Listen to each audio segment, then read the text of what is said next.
My stepmom kissed my boyfriend on the mouth. My 22F stepmom 38F was drunk, but it's still crazy.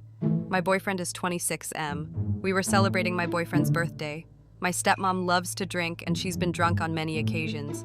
Usually she just becomes a louder and chattier version of herself. She's gotten angry drunk a few times too. Maybe what kind of drunk she becomes depends on her mood.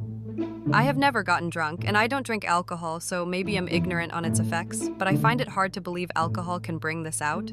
Please correct me if I'm misinformed.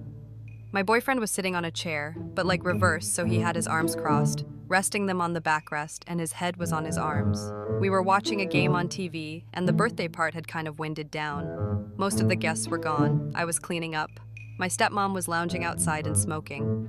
I missed some of the approach, but my boyfriend said she just came up to him and she was slurring her words and the TV was loud, so when she said something to him, he didn't catch it.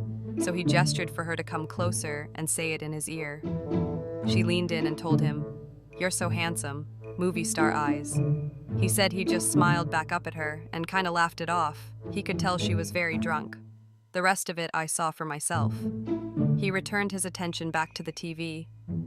She reached out and touched his chin to get him to look back at her, and then she leaned in and my boyfriend told me she said "Happy birthday, darling," and kissed him on the cheek, and then suddenly on the mouth.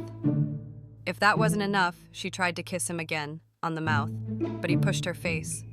She laughed, and I was so shocked I was frozen. I don't even remember what I said, but I said something. I remember my boyfriend's friend said, "Did she just kiss you?" My stepmom just laughed it off and told us, "Don't make a big deal out of it, it was an accident."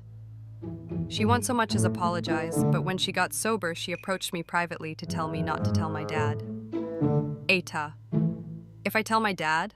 Or is this really just not a big deal? I don't want to cause stress for my dad, but I think this is a little too big to file away as a drunk oopsie, her words, and just forget about it, e-mouth.